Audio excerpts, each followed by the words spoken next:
오늘의 주제는 중국의 신비한 세계, 비밀의 세계입니다. 각 나라마다 사후 세계랑 신비의 장소, 전설 속에 옛날에 그런 데가 있었다더라. 카더라 하는 여러 가지 장소, 굉장히 신비한 장소들이 많잖아요. 오늘은 고대 중국의 문헌에 나왔던 진짜 거짓말 같은, 정말로 그런 장소가 있었을까 싶은 장소에 대한 이야기인데, 고대 중국 문헌에 산해경이라고 굉장히 유명하죠. 산해경에는 중국 라인, 중국 바깥 라인이랑 그 외에 중국 인근에서 조금 더 멀리 가서 간 바깥에 신기한 나라가 있었다고 합니다. 신기한 나라가 있었고, 서남쪽, 중국 서남쪽에 우민국이라는 나라가 있었어요. 우민국에는 머리가 굉장히 길고, 사람인데 머리가 굉장히 긴 거예요. 길고 입이 정말로 사람이 아니고 새의 부리 모양을 갖고 있는 사람이 있고, 등에 날개를 달고 날아다녔답니다. 우민국에는 새의 형상을 하고 날아다니는 사람이 있었다고 합니다. 그래서 이 우자가 날개 우자라고 합니다. 그리고 우민국 남쪽에 환두국이라는 곳이 있었는데, 거기도 마찬가지로 머리는 새, 이렇게 그려지는 게 반인반수가 많이 그려지고 있습니다. 새 머리에 등에 날개를 달고 털이 막 검게 털복숭이처럼 났고 뒤덮여 있고, 입에서 불을 토하는 사람이 있었다고 합니다. 환두국입니다. 환두국. 그 다음에 여마국 동쪽에는 관흉국이 있었는데, 신기한 것은 사람인데 몸 정중앙이, 심장 정중앙이 구멍이 나서 뻥 하고 뚫려 있는 거예요.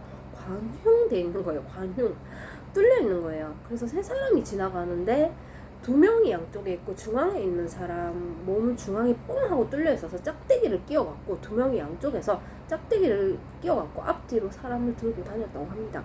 그 다음은 관흉국 동쪽으로 쭉 가면 교경국이라고 있는데, 항상 다리를 엇그러져서 엇갈린 상태로 걸어 다니는 사람도 있었다 그러고, 엇갈린 상태로 다니는 교경국입니다. 사람들이 다리가 엇갈려 있는 거예요.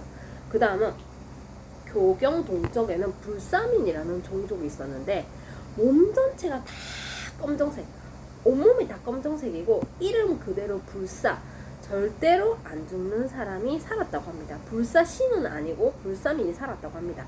그 다음 불사 동쪽에는 반설국이 있었는데, 혀가 뒤집혀서 거꾸로 되어 있는 사람도 있었고, 반설국 동쪽에는 삼수국이라고 해서 머리가 세 개인 사람들이 사는 그러한 나라가 있었다고 합니다. 삼수 동쪽에는 장비국이 있었는데, 두 손이 굉장히 긴 거예요. 손이 굉장히 길고, 손으로 물고기를 척척척 잡아가지고 바로 하고 잡아먹었다고 합니다. 그 다음에 이제 산해경이랑 해외 서경에는 삼신국이 있는데, 머리는 하나고 몸이 세 개인 이러한 굉장히 요사한 괴물로 그려지는 사람입니다. 중국입니다. 삼신 북쪽에는 일비국이 있었는데, 전체가 다 하나씩 있는 거예요. 팔 하나, 눈 하나, 전체가 다 하나씩 있는 사람이고, 일비국 북쪽에는 기갱국이라고 팔 하나에 눈이 세 개인 사람이 있었다고 합니다. 그리고 박물지, 중국의 유명한 책인 박물지에 기갱국 사람은 하늘을 나는 수레를 타고 다니는 거예요. 사람이 아닌 것 같죠. 뭔가 신선인 것 같기도 하고, 하늘을 나는 수레를 타고 탕임금이 다스리던 은나라를 실제로 방문을 했다라는 기록이 적혀 있고, 탕임금은 기갱국 사람이 타고 수레를 너무나 기괴하다, 사람도 기괴하고 수레도 기괴하다 해서 그 타고 수레를 바로 막 이상하다고 해서 부숴버렸다고 합니다. 그런데 그 수레를 고치는 데만 해도 10년이라는 세월이 흘렀다고 합니다.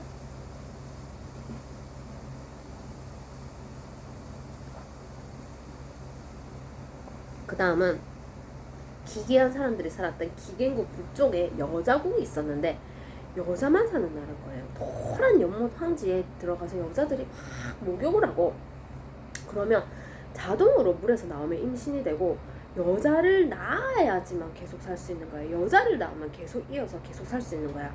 그래서 여자국에는 여자만 산다는 그러한 신비의 나라였습니다. 그 다음 여자국 북쪽에는 헌원국이라는 나라가 있는데, 중국 황제 헌원 있잖아요. 헌원의 후손들이 각 꾸린 나라입니다. 헌원국은 헌원의 후손이 꾸린 나라고, 머리는 뱀이고 몸은 하체는 사람인 반인반수인 거예요. 반인반수만 사는 나라였고, 이 반인반수는 사람이 아니고 괴물이기 때문에 800살이나 살았다고 합니다. 수명이 굉장히 오래됐다고 합니다. 800살을 사는 반인반수만 사는 나라가 있었다고 합니다. 헌원국 북쪽에는 백민국이라는 나라도 있었는데, 몸과 머리카락이, 몸도 다 피부가 흰색이고 머리카락이 전체가 다 흰색인 거예요. 흰색이고, 백민국 북쪽에는 장고국도 있었는데, 굉장히 다리가 길어서, 상체보다 다리가 굉장히 길어서 2배 정도나 긴 그러한 장고국에 사는 사람들이 있었다고 합니다. 그 다음은 산해경의 해외 북경에도 일묵국이라는 나라가 소개되어 있는데, 일묵국은 말 그대로 눈이 하나입니다. 서양의 어떤 막 괴물 이야기도 키클로페스 이야기가 나오잖아요. 눈이 하나인 사람이 중국에 있었다고 합니다. 그래서 일묵 동쪽에는 유리국도 있어서, 유리국에는 팔과 발이 한 개씩 있고, 유리국 동쪽에는 무장국이 있어서 장이 없고 창자가 없는 사람이 있었다고 합니다. 무장 동쪽에는 또 서비국이라는 나라도 있었는데, 기가 굉장히 길어가지고요. 기가 굉장히 길어서 배까지 늘어져서 매우 길어갖고 막 기가 배까지 늘어져 있었다고 합니다. 그래서 산해경의 해외 동경에는 대인국이라는 나라가 있었는데, 말 그대로 사람들이 키가 굉장히 큰 거인이 사는 그런 거인국이었습니다. 그리고 효양국에는 온몸이 검정색 털이고 입술이 굉장히 길고 막 손톱이 날카로운 그러한 사람이 살았다 그러고, 그리고 저인국에는 사람 머리에 몸은 물고기인 굉장히 많이 나오잖아요. 전설 속에 인어의 모습을 갖추고 있는 사람이 이 나라의 중국 어느 언저리에 살고 있었다라는 이야기가 그렇게 고대의 문헌에 실려 있었습니다. 옛날 이야기에 실려 있었습니다. 그래서 중국의 5호 16국 시대에 살았던 왕가는 스북이라는 책을 썼습니다. 스북이에는 굉장히 다양한 중국 고대 신의 이야기, 그리고 여러 가지 전설 이야기, 재밌는 이야기, 그리고 허무맹랑한 이야기들이 많이 수록이 되어 있었는데요. 그래서 이 스북이에서 소개할 또 다른 나라가 있는데, 바로 발제국이라는 나라인데, 발제국에는 명해라는 바다가 나옵니다. 명해가 어디지 하면은 추측건데, 정확하게 어디지는 모르는데 추측건데 어디냐면 만주 지역 송화강이나 흑룡강쯤이 아마 명해가 아닐까 하고 추측을 합니다. 이쪽에서 내려오는 이야기인데, 여기는 깃털로 된 옷을 만들어 입고 사람들이 바람을 타고 막 하늘을 날아서 다녔다 그러고, 파도를 따라서 바다를 누비고 막, 근데 너무나 신기한 건 사람인데 그림자가 없었다고 합니다. 그림자가 없는 사람들이 막 파도랑 바다를 막 그렇게 가르고 누비고 다녔고, 수명은 거의 사람이 아니었기 때문에 1000년을 살았다고 합니다. 1000년을 살고 막 그렇게 날아다녔다고 합니다. 그리고 사람이 먹는 음식을 먹지 않고 바다 풀과 월계수에서 짠 그러한 기름을 먹고 살았다고 합니다. 그 다음은 이마강 북쪽에 자주색 월계수 숲이 있었는데 대추 열매가 났습니다. 굉장히 먹으면 절대로 죽지 않는 그러한 막 불사의 그런 열매일 것 같은데요. 이 열매를 먹으면 평생 절대 죽지 않고 계속 사는 거예요. 바로 신선들이 먹었다는 음식이 대추입니다. 대추 열매입니다. 그래서 순임금이 왕위에 오른 지 10년이 흘렀습니다. 10년이 흘렀고, 대빈국에서 어떤 남자들이 5명이 찾아온 거예요. 찾아와갖고 누구세요? 어디에서 오신 분인가요? 이러니까 그 5명이 이렇게 얘기를 했다고 합니다. 저희는 저희 나라를 소개할게요. 저희는요 하면서 중국 북극 바깥에 그들이 얘기하는 동해가 있는데, 동해의 물이 하늘 높이 솟아올라서, 그 당시 때 솟아올라서 태양 속으로 숨었고, 그리고 동해에 아주 큰 물고기하고 교룡이 살았는데, 그 물고기가 움직이면 산이 흔들릴 정도로 물고기가 어마무시하고 큰 물고기가 사는 그 근방에 살다가 온 사람들입니다. 저희는 그 5명이 그렇게 얘기했대요. 저희는 대추도 먹고 그렇게 신선의 음식을 먹고 살고요. 그리고 억만 년이 흘렀어요. 억만 년이 지나면 그 동해물이 거짓말처럼 마르고, 근데 이건 진짜 맞습니다.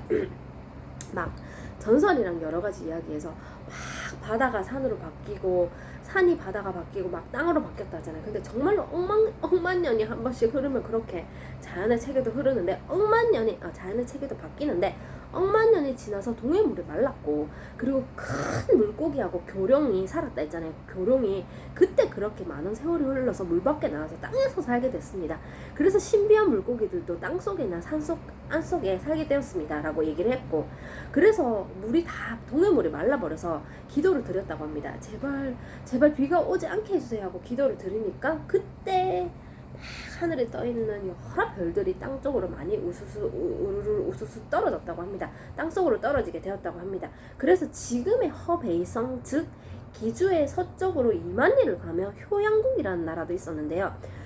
그 나라도 굉장히 신기한 게 사람들이 300살, 적어도 300년을 살고 띠풀로 띠를 만들어서 엮어서 옷을 해 입고, 사람이 죽었을 때 장례를 치르면 동물들이 막 와가지고 자동으로 구덩이를 파줘서 무덤을 만들어줬고, 사람이 죽으면.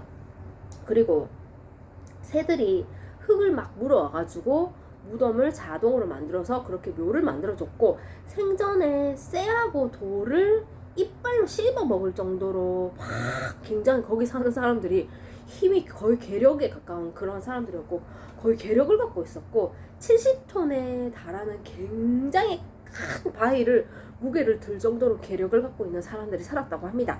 그리고 손톱으로 땅을 막 긁어가지고 샘물이 막 솟아났고, 새와 짐승을 굉장히 잘 기르고 키워가지고 바다에 들어가서 굉장히 큰 물고기인 교룡을 잡아서 우리에 넣어가지고 잘 키워가지고 그거를 키워서 나중에 제사를 지내고 제물로 바쳤다라는 이야기가 있습니다. 그리고 그 다음 영구국인데, 영구국은 현 시안에서 100개의 나라 정도 쭉쭉쭉쭉 더 가서 굉장히 멀리 거칠 정도로 가게 되면 멀리 떨어진 곳에 영구국이라는 또 신비한 나라가 있었는데, 쇠로 된 굉장히 험준한 산이 있었습니다. 쇠로 된 돌덩어리가 있었고, 끓어오르는 바다, 옆근방에 끓어오르는 바다인 범비에로 막 그 돌바다가 둘러싸여 있었는데, 이 쇠산을 지나게 되면 그냥 지나게 돼도 수레바퀴로 그 쇠산을 지났는데 그 쇠가 굉장히 강력해서 수레바퀴가 다 닳아서 없어질 정도였고, 그 끓어 넘치는 바다인 범비에를 지나려면 구리로 그 배를 감싸야 할 정도였다고 합니다. 그리고 다른 나라로 거기서 가려고 하면 본래의 이 영구국에서 사는 사람들은 굉장히 젊고 뽀송뽀송한 모습이고 굉장한 괴력을 가지고 있었고, 다른 나라로 가게 되면 원래 자신의 나라로 돌아와서 오래 못 살고 수명이 이제 끝나는 상태가 되는데, 다시 이 영구국 안으로 들어오게 되면 신기하게 계속 젊고 뽀송뽀송한 상태로 유지가 되어서 영구국 안에 사는 사람들은 굉장히 젊은 모습을 하고 있었다고 합니다.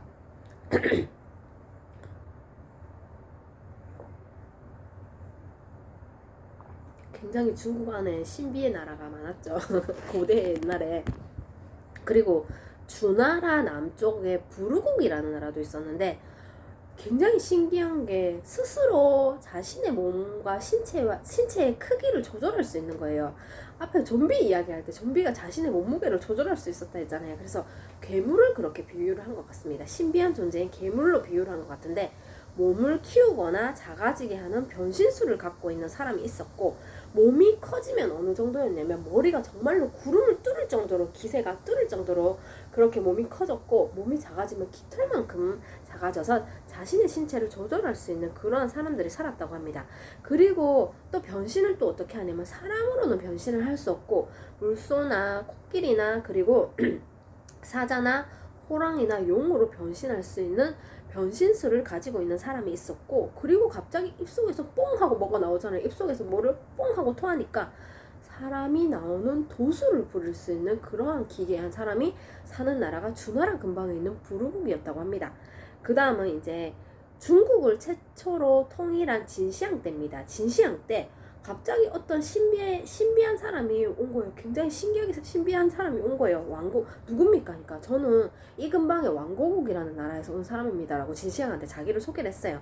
왕고국에서 온 사람이고, 소라잠수함을 타고, 전설 속에 나오는 소라잠수함을 타고 중국을 찾아왔다고 합니다. 찾아와가지고 이 왕고국은 중국에서 9만 리나 떨어져 있고 안개가 막 감싸져 있고 베일에 쌓여있는 그런 신비의 섬이었는데, 중국 만연이 이 왕고국 사람을 딱 하루 만나갖고 하루 같이 지냈다고 합니다.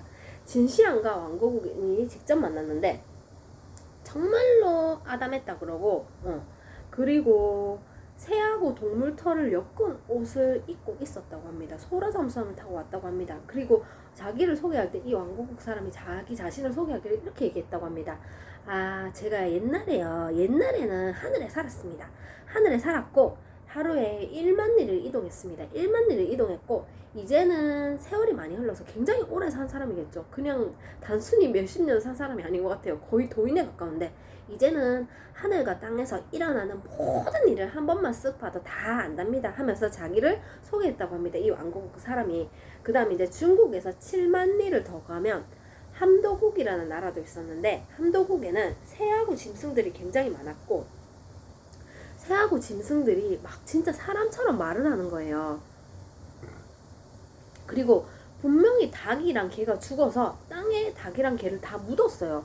근데 시체가 썩지 않는 거예요. 썩지 않고 신기하게 분명히 묻었는데 분명히 암장을 시켰는데 막 닭 우는 소리랑 개 짖는 소리가 계속 들리는 거예요. 분명히 묻었는데.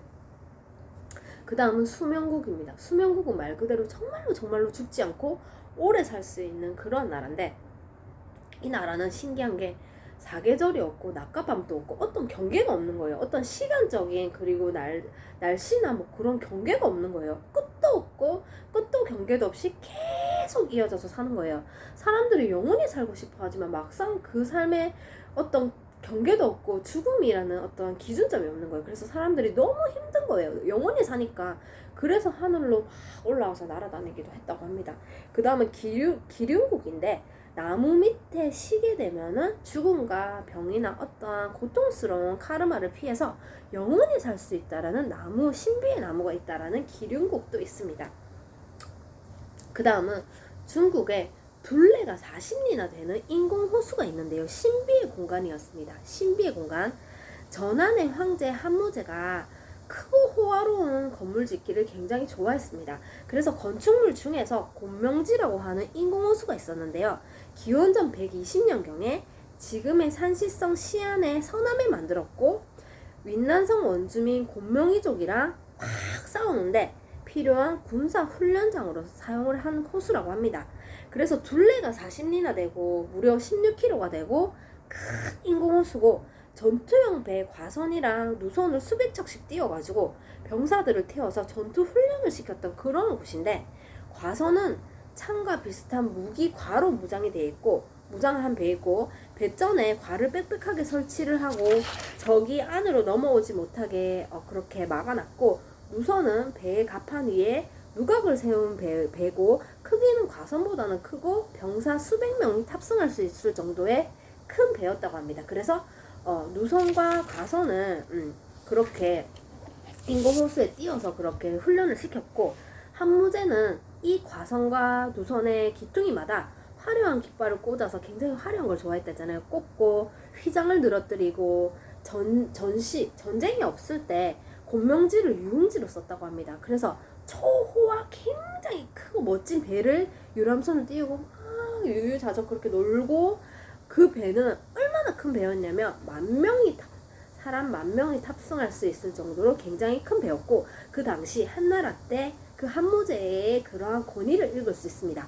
그래서 그 배 안에는 당연히 굉장히 신비한 문양이나 그런 걸 많이 해놨겠죠. 신비의 새 봉황 모양이랑 꽃을 그린 깃발을 꽂아두고 황제가 들어가서 잠을 자거나 쉴 수 있는 궁궐을 그 배 안에 설치를 해놨다고 합니다. 그래서 노를 젓고 막 북을 치고 두드리고 노래를 부르는 악공과 가수들이 그렇게 가수들을 불러서 향연을 그렇게 누리는 그러한 인공호수가 신비의 공간이었다고 합니다. 그래서 곤명지에서 물고기를 딱 기르면서 그렇게 요리를 하고 그거를 또 제물로 바치고 신한테 제물로 바쳤고 거기서 또 평소 때는 양어장 역할을 하는 그러한 장소였다고 합니다.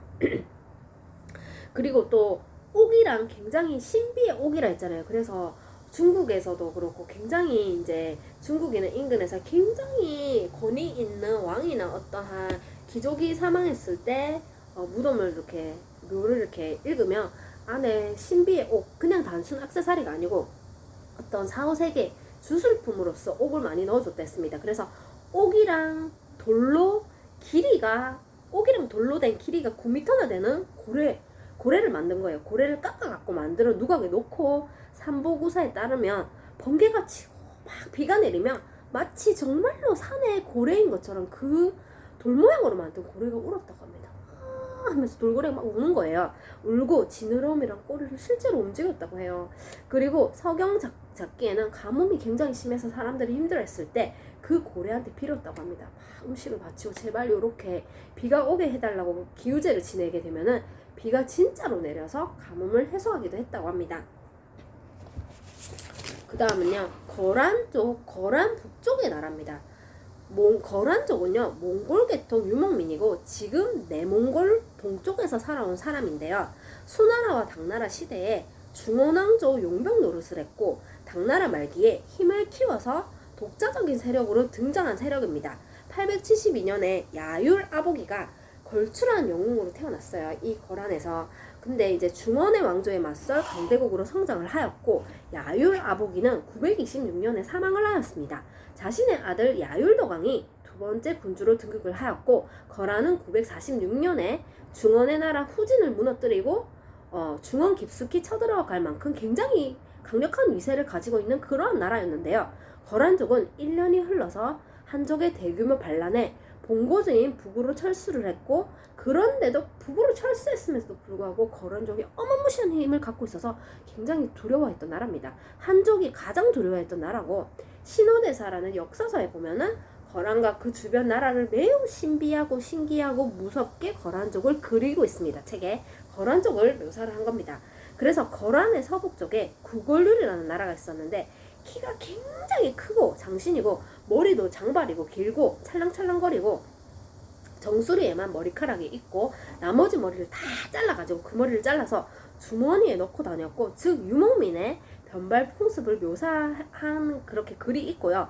만주족이 다스리던 청나라 시대의 중국인 머리 스타일을 얘기하는 거고 구골률인들이 매우 용감하고 무쌍하고 주변에서 아무도 구골률인들을 침략할 수 없을 정도로 기세가 막강했다고 합니다. 그리고 그 나라는 구골률이라는 나라는 굉장히 추워가지고 매우 혹독한 추위가 있어서 거란족은 강과 호수에서 큰 물고기를 잡아서 그걸 식량으로 이렇게 이제 물고기를 잡아 먹었는데 평소 때 황제가 직접 얼음 낚시를 해가지고 잡은 고기로 잔치를 베푸는 어두연 풍습이 있었는데 생선을 굉장히 좋아했다고 합니다. 그래서 북쪽 구걸에서 잡힌 그 큰 물고기는 아마 추측건데 어떤 물고기냐 하니까 철갑상어로 추측이 됩니다. 그래서 거란 북쪽에 우체돌골나라라는 나라도 있다고 합니다. 신비의 나라입니다. 그 인근에 있는 신비의 나라. 몸은 사람이고 발만 송어예요. 반인반수가 떠오르죠. 마치 그리스 신화에서 나오는 반은 사람이고 반은 소인 미노타우루스가 연상이 되는데요. 그래서 이 우체돌골나라는 여름에도 굉장히 추운 강물의 얼음이 2척 두께나 될 정도로 얼어있고 여름에도 굉장히 추웠다고 합니다. 그래가지고 거랑 동북에 또 말겁자라는 나라도 있었는데 이 말겁자인들은 평소 때 모시 삼배로 옷을 지어 입고 다녔고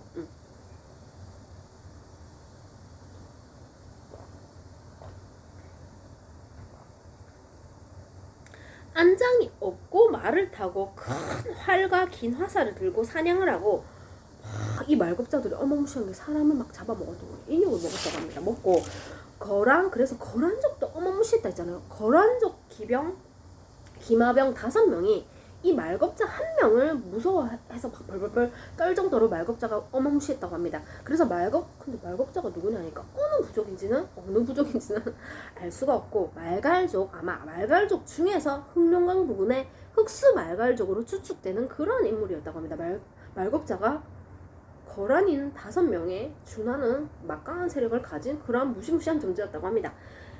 그리고 이제 지금의 대흥 안령 산맥 북쪽에 구국이라는 나라도 있었는데요. 구국은 여기서 구자가 말 그대로 개입니다. 개의 나라였고 개머리에 사람 몸을 하고 있는 반인반수로 그려지고 있습니다. 평소 때 옷을 안 입는 거예요. 옷을 안 입고 나체족이고 손으로 막 이렇게 짐승을 잡아갖고 막 먹고 특히나 마치 사람의 모습을 하고 있는 이 여자가 막 그렇게 남자랑 그렇게 결합이 돼가지고 그러한 막 반인반수를 낳았다 그러고 보통 일반 집이 아니고 동굴집을 사용해서 살았고 이 구국에 사는 사람들은 보통은 다 안 익혀먹고 날고기를 먹고 그리고 혹시라도 굉장히 싸납고 이제 그렇게 예를 들면 말겁자나 그렇게 거란족이나 그러한 인물들을 그렇게 인근에 있는 요렇게 그린 것 같아요. 반인반수로 그린 것 같아요. 자신의 세력이 아닌 다른 외국인이나 외세나 그렇게 외세에서 오면 당연히 무섭지만 이방인이나 외국인은 무조건 이 구국에 가면 다 잡아먹었다고 합니다. 잡아먹었고 그래서 구국 북쪽에는 뱀과 용과 싸나운 짐승과 이매가 들끓었다고 합니다. 그래서 절대로 가면 안 될 지역이 이 구국 북쪽을 그렇게 그리고 있습니다. 가면 안 될 지역, 굉장히 무서운 어마무시한 뱀, 용 그리고 괴물들이 나온다라는 공간이고 이매가 뭐냐면 바로 도깨비나 괴물입니다. 그리고 그래서 이 구국 북쪽을 어디로 추측하냐면 지금의 시베리아로 추측이 되고 아마 이 중국 사람들이 시베리아도 무서워해서 이렇게 그려놓은 것 같습니다. 그 다음은요, 이제 그 다음은 고대 때, 중국의 고대 때도 옛날 때부터 중국에도 굉장히 진귀한 물품들이 많았고 나라 안에서 거래가 굉장히 활발하게 상거래가 이루어졌기 때문에 중국에 계속 외세 개방을 안 하고 외국 물품을 안 받아들이려고 했습니다. 그래서 고대 때 굉장히 많은 상거래가 있었고 화폐로 거래를 했는데 그 당시 때도 옛날 때부터도 황금이 굉장히 귀하고 진귀한 물품이었고 어느 나라에서나 특히나 화폐가 없었을 때도 그냥 유일하게 통용되는 게 황금이었습니다. 황금하면 황금으로 거래가 되는 거죠. 금으로 거래가 되는 화폐가 없어져도 살아남을 전 세계적으로 유일한 실물 자산입니다. 그래서 옛날에 특히나 어느 나라든지 굉장히 고대 때 옛날 초창기 때부터 사람들은 신비했던 황금이 가득한 땅이 있대. 황금 땅을 찾아서 그렇게 사람들이 찾아 헤맸고 특히나 스페인인들도 막 에스파니인들이 황금 땅 엘도라도 있단다 하고 목숨을 걸고 막 찾아 헤매고 막 페루를 정복했던 그런 이야기가 있습니다. 그래서 옛날에 황금 땅 엘도라도를 찾아 해서 신비의 땅을 다 찾아 헤맸고 중국에도 이러한 엘도라도랑 비슷한 장소가 있대. 금이 나는 땅이 있다라는 카더라 이야기가 많이 있었습니다. 그래서 태평광기에 황금으로 만들어진 산에 대한 이야기가 나오는데요. 서쪽에 일궁의 태양의 궁전이라고 하여서 그 땅 바깥에 산이 하나 있는데 길이가 한 4km 정도 되고 폭이 3리가 되고 높이가 300m가 되는 높은 산인데 그런 산인데 겉면에 황금으로 다 칠해져 있고 빛이 예사롭지 않고 가만히 있어도 빛이 막 황금에서 빛이 막 발했다 그러고 돌이나 그 산은 신기한 게 흙도 없고 나무도 없고 풀도 없는 거예요. 그냥 산이 아니고 말 그대로 황금 덩어리인 그냥 큰 덩어리였던 겁니다. 그냥 황금 덩어리였고 안에 황금인이 사는 거예요. 황금으로 도배한 사람이 살고 키가 15m가 되고 사람이 이름이 금소였다고 합니다. 금소고 황금물소라는 뜻으로 금소였다고 그러고 물소처럼 생긴 사람이 살았다고 합니다. 마치 반인반수 미노타우로스를 닮은 그러한 사람이 살았다고 하고요. 그 황금산을 파면 3m 정도 파면 은이 나오고 조금 더 파면 주석이 나오고 조금 더 파면 납이 나오고 여러 가지 그렇게 나왔다고 합니다. 그리고 또 어떻게 이제 주술품으로서 옥이 굉장히 귀했다 하고 그러잖아요. 옥이 귀했다 그러고 수은도 많이 나옵니다. 그 장례 사후 그 묘에다가 그렇게 옥이랑 수은도 넣어줘서 수은이 상징하는 게 영원히 살아라라는 그런 의미에서 수은을 넣어줬다 그러고 그래서 수은을 마시면 신선이 될 수 있다라는 이야기가 중국에서 굉장히 인기몰이를 해서 굉장한 왕들이 특히나 진시황이 너무나 오래 살고 싶어하고 막 불로초를 막 고해오라 했잖아요. 그래서 진시황이랑 당태종이 수은을 진짜로 마셨다고 합니다. 영원히 살 수 있다 해가지고 신선이 될 수 있다 해가지고 진짜 그걸 마셨다고 합니다.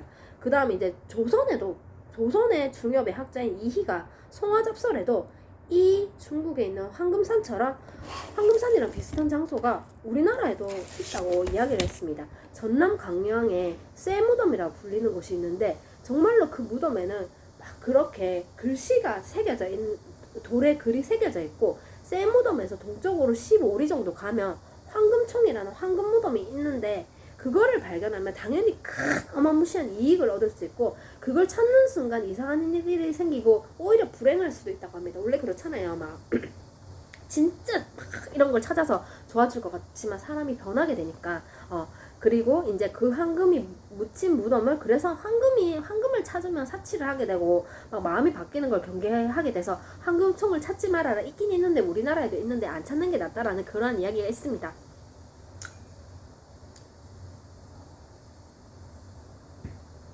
그 다음입니다. 조금 남았어요. 조금. 17세기 이전에 중국은 이제 일본을 외라고 불렀잖아요. 외국으로 불렀고, 일본은 동북도는 변방의 섬나라고, 중국 사람들은 특히나 일본 열도와 그 부근 지역을 굉장히 신비하게, 일본 일대를 더 신비하게 그렸습니다. 중국 이야기가 그렇게 실려 있는데, 중국 역사서 남사에는 고대의 일본과 인근 지역에 신기한 나라가 있다라고 적혀 있고, 외국의 남쪽 주유국을 굉장히 조금 아담한 사람으로 책에 기술이 되어 있는데, 일본 사람의 체형이 조금 슬림한 일본인을 그렇게 그려놓고 있는 것 같습니다. 그래서 주유국, 그 인근의 일본 중국에 일본 근방의 주유국은 일본에서 4,000리 정도 떨어져 있고, 배를 타고 1년 정도 더 가야 하는 그런 곳이고, 주유 서남으로 1만 리를 더 가면 해인이라는 종족이 사는데, 해인 종족은 온몸이 검정색이고 눈이 하얗고 눈이 하얗고 옷을 안 입고 있는 나체족인 거예요. 그래서 아마 파푸아 뉴기니나 멜라네시아인으로 추측되는 사람인 것 같습니다. 중국인이 본 관점에서 그려놓은 것 같습니다. 굉장히 이상한 사람이 있었어. 아마 이 파푸아 뉴기니를 얘기하는 것 같아요. 그리고 일본의 동북 7,000리에 문신국이라는 나라가 있는데, 사람들이 몸에 다 문신을 새기고 있는 거예요. 요즘 같은 시대에는 문신이 많은데, 옛날에 또 문신을 새기고 있는 사람이 굉장히 신기해 보여서 그렇게 문신국이라고 적어놓은 것 같은데, 몸에 문신을 그린 사람이 있고, 문신이 크면 클수록 신분을 읽을 수 있었다고 합니다.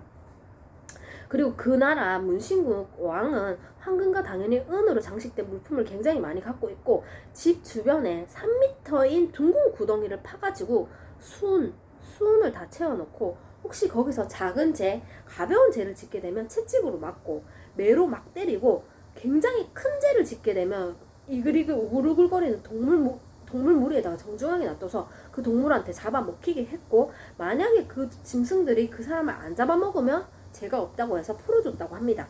그래서 문신국은 일본 동쪽에 아마 추측건데 토착민족 에미시족을 얘기하는 게 아닌가, 여러 가지 부족들을 그렇게 그려놓은 게 아닌가, 이제 옛날 그 고대 때 중국 사람들의 관점에서 그렇게 추측이 됩니다. 그리고 문신국 동쪽 5,000리를 더 가면 대한국이라는 나라도 있는데, 무기도 없고 싸움도 없고 전쟁을 하지 않는 그러한 평화로운 나라가 있었다고 합니다.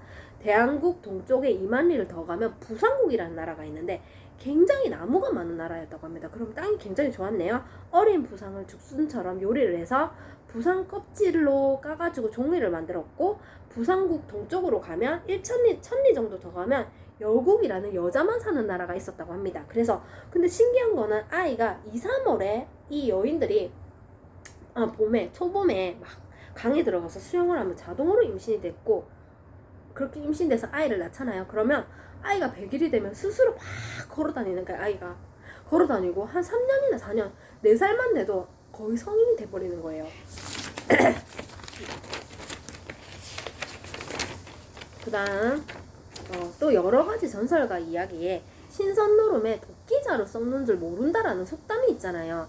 현실과 다른 세상을 사람들이 꿈꾸고 그곳에 가고 싶다, 거기 가서 유유자적 지금의 현실의 고통에서 벗어나고 싶다고 해서 그렇게 나온 전설과 이야기인데, 그렇게 그 신비한 곳에서 유유하게 놀다가 막 재밌게 놀다가 돌아가니까 다시 자신의 나라로 돌아오니까 수백 년이 흘렀고 아무도 그 사람을 못 알아봤다라는 그런 이야기가 전설의 고향에도 나오고, 어떤 이어도라는 섬에 가서 막 놀다 왔는데 굉장히 긴 세월이 흘렀다라는 이야기들이 많잖아요. 근데 그 이야기, 그 전설이 어느 나라에나 있는데 동아시아 각국에 다 퍼져 있는 그러한 이야기인데요. 고대 문헌 수신기에서 이 이야기가 유래를 했는데, 유신과 완조라는 사람이 이야기에서 유래를 했습니다.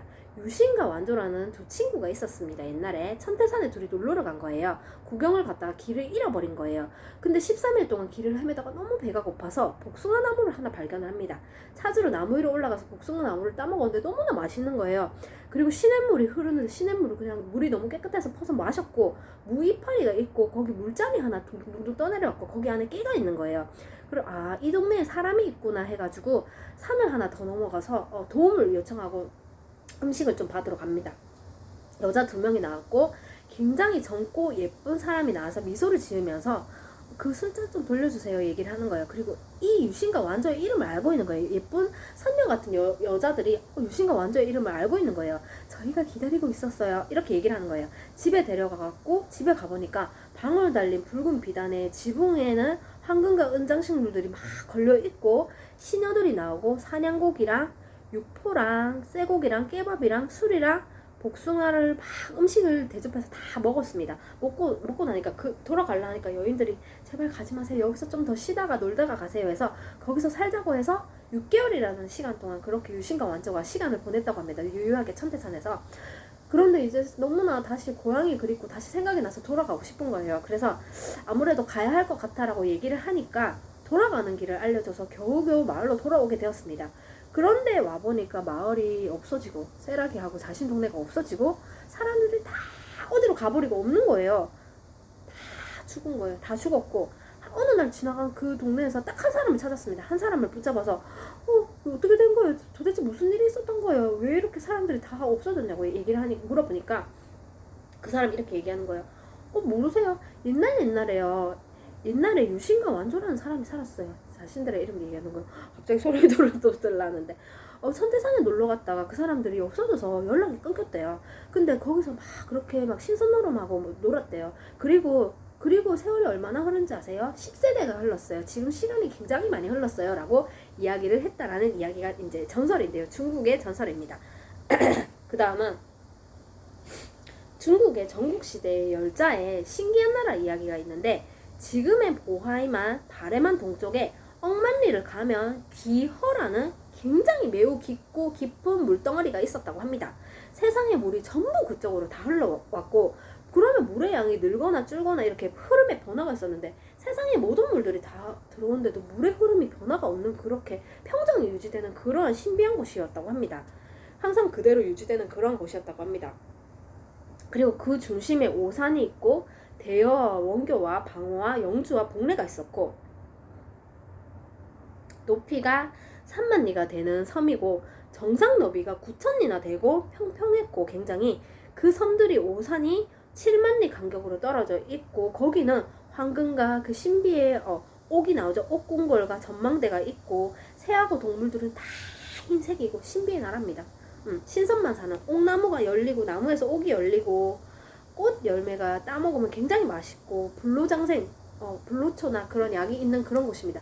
그래서 진시황이 여기 이런데 있단다 가서 불로초 구해오라고 여기 보낸 겁니다. 사신들을 이쪽에 한번 가보라고 보냈는데 그러한 곳은 없었죠. 그래서 영원히 살 수 있는 나라라고 알려진 곳입니다. 오산이 있었던 이 기어 근방입니다. 살 수 있는 나라고 이 오산에는 신선만 살고 불로불사하고 이 신선들은 하늘을 날아다니고 그 오산을 막 신선들이 날아다녔다고 합니다. 그리고 오산은 굉장히 불안정했습니다. 불안정했고 그래서 천치한테 호소를 해서 거북이 15마리를 보내줘서 거북이가 오산을 지탱하고 있어서 굉장히 거북이가 오래 살고 모든 것을 어떤 세상의 흐름을 다 안다라는 그런 거북이잖아요. 6만 년에 한 번씩 교대를 하면서 지탱을 했다고 합니다. 그래서 겨우 거북이가 산을 안정을 시켰고 근데 갑자기 용백국 거인이 나타나서 낚싯대를 가지고 거북이 6마리를 가져가 버린 거예요. 가져갔고 그때 그래서 거북이 뼈로 불을 태워서 점을 보기 시작을 했다고 합니다. 그리고 그러다가 그렇게 대여와 원교라는 섬이 없어지고 3개의 섬만 남았다고 합니다. 삼신산, 동방의 삼신산입니다. 비물리의 세계. 대여와 원교가 없어졌고 그렇게 세월이 흘러가지고 염제와 신농 시대 때도 나오는 여러 어떤 신선들 이때 이 대여와 원교에 굉장히 많은 1억 명의 산신들이 살았는데 세월이 흘러서 염제와 신농 시대 때도 이 산신들의 이제 키를 이야기하고 있는데 키가 거의 30m에 달하는 신선들 이야기가 나옵니다. 그리고 이제 마지막 중국의 신 헌원이 꿈에서 꿈을 꿨는데 화서시국이라는 굉장히 신기한 나라에 한번 갔다 왔대요. 꿈을 꿨는데 그래서 그곳은 고통도 없고 미움도 없고 분노도 없고 그 어떤 그러한 전쟁도 없고 싸움도 없는 그러한 나라였고 하늘을 날아서 사람들이 공중에서 잠을 자는 신비한 나라에 갔다 온 거예요. 지배자도 없고 노예도 없고 평등하고 굉장히 평안하고 살기 좋은 나라였다고 합니다. 그래서 화서시국의 황제 헌원이 그렇게 꿈을 꾸면서 잠깐 그렇게 갔다 왔다고 하는데 그때 그 장소에서 그렇게 황제 헌원이 세상의 이치를 깨달았다고 합니다. 도를 깨닫게 되었고 화서시국은 도인들이 사는 그러한 나라였습니다. 오늘은 중국의 신비한 세계, 비물리의 세계, 사람들이 가고 싶어서 꿈꿨던 굉장히 신비한 곳, 이 현실의 카르마가 힘들어서 어떤 고통도 없고 미움도 없고 전쟁도 없고 싸움도 일어나지 않고 뭐 굉장히 맛있는 음식도 풍요롭고 영원히 사람들은 죽음을 두려워했기 때문에 영원히 살 수 있는 그러한 신비의 공간에 대해서 이야기를 했는데, 이제 고대 때라서 옛날 고대 때라서 사람들이 진짜 그 외국의 나라에 대해서도 잘 모르고 어떤 문화에 대해서 잘 모를 때 여러 이야기에서 굉장히 신비한 사람이 있다더라, 도깨비 나온다더라, 임에 나온다더라, 여러 가지 어떤, 그리고 또 중국의 또 말갈족을 굉장히 말갈족 그 위쪽에 또 다른 부족들을 두려워해서 그렇게 여러 잘 모르는 존재를 반인반수나 괴물로 그렇게 그려놓고 있는 이야기들이 있었습니다.